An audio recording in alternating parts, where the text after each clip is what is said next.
नमः। ओम ऐं ह्रीं क्लीं चामुंडायै विच्चे। श्री दुर्गा सप्तशती 10वां अध्याय। ध्यानम। मैं मस्तक पर अर्धचंद्र धारण करने वाली शिव शक्ति स्वरूपा भगवती कामेश्वरी का हृदय में चिंतन करता हूँ। वे तपाए हुए स्वर्ण के समान सुंदर हैं। सूर्य, चंद्रमा और अग्नि ये ही तीनों उनके नेत्र हैं तथा वे अपने मनोहर बाणों में धनुष, बाण, अंकुश, पास, शूल धारण किए हुए हैं।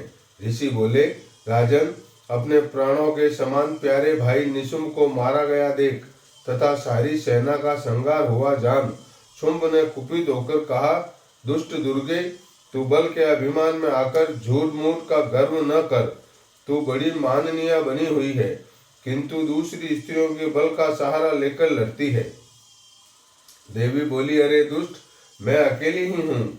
इस संसार में मेरे अतिरिक्त दूसरा कौन है? देख, ये मेरी ही विभूतियां हैं, अतः मुझ में ही प्रवेश कर रही हैं। तब ब्राह्मणी आदि समस्त देवियां अंबिका देवी के शरीर में लीन हो गई। उस समय केवल अंबिका देवी रह गई। देवी बोली, मैं अपने ऐश्वर्य शक्ति से अनेकों रूपों में यहाँ उपस्थित हुई थी। उन सब रूपों को मैंने समेट लिया है। अब मैं अकेली ही युद्ध में खड़ी हूँ, तू भी स्थिर हो जाओ। ऋषि बोले, तब देवी और शुंभ दोनों में सब देवताओं तथा दानवों के देखते देखते ही भयंकर युद्ध छिड़ गया। बाणों की वर्षा तथा तीखे शस्त्रों एवं दारुण अस्त्रों के प्रहार के कारण उन दोनों का युद्ध सब लोगों के लिए बड़ा भयानक प्रतीत हुआ। उस समय अंबिका देवी ने जो सैकड़ों दिव्य अस्त्र छोड़े उन्हें दैत्यराज शुंभ ने उनके निवारक अस्त्रों द्वारा काट डाला। इसी प्रकार शुंभ ने भी जो दिव्य अस्त्र चलाए उन्हें परमेश्वरी ने भयंकर हुंकार शब्द के उच्चारण आदि द्वारा खिलवाड़ में ही नष्ट कर डाला। तब उस असुर ने सैकड़ों बाणों से देवी को आच्छादित कर दिया। यह देख क्रोध में भरी हुई उन देवी ने भी बाण मारकर उसका धनुष काट डाला। धनुष कट जाने पर दैत्यराज ने शक्ति हाथ में ले ली, किंतु देवी ने अपने चक्र से उसके हाथ की शक्ति को भी काट गिराया। तत्पश्चात दैत्यों के स्वामी शुंभ ने 100 चांद वाली चमकती हुई ढाल और तलवार हाथ में ले उस समय देवी पर हमला किया।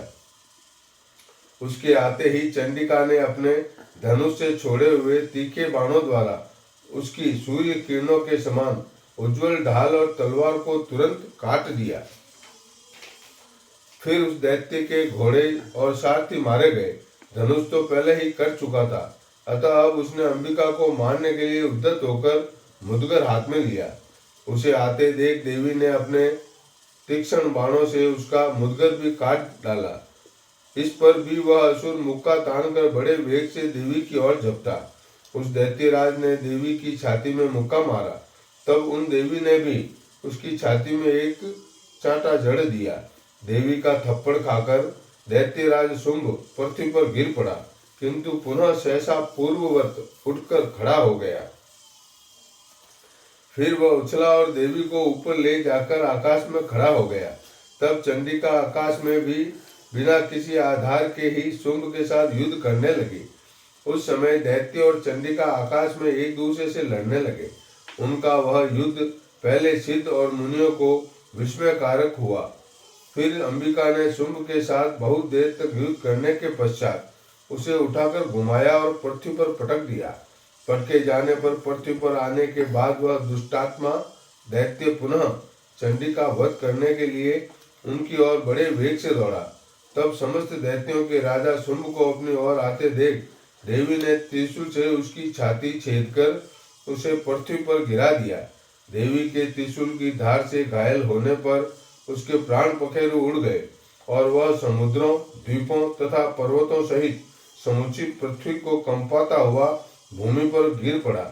तब उस दुरात्मा के मारे जाने पर संपूर्ण जगत प्रसन्न एवं पूर्ण स्वस्थ हो गया तथा आकाश स्वच्छ दिखाई देने लगा। पहले जो उत्पात सूचक मेघ और उल्कापात होते थे वे सब शांत हो गए तथा उस दैत्य के मारे जाने पर नदियां भी ठीक मार्ग से बहने लगी। उस समय शुंभ की मृत्यु के बाद संपूर्ण देवताओं का हृदय हर्षातिरेक से भर गया और गंधर्वगण मधुरिम गीत गाने लगे। दूसरे गंधर्व बाजे बजाने लगे और अप्सराएं नाचने लगी। पवित्र वायु बहने लगी। सूर्य की प्रभा उत्तम हो गई। अग्निशाला की बुझी हुई आग अपने आप प्रज्वलित हो उठी तथा संपूर्ण दिशाओं के भयंकर शब्द शांत हो गए। श्री मार्कंडेय पुराण में सर्वाणिक मनवंतर की कथा के अंतर्गत देवी महात्म्य में शुंभवध नामक 10वां अध्याय पूरा हुआ। ओम ऐं ह्रीं क्लीं चामुंडायै विच्चे।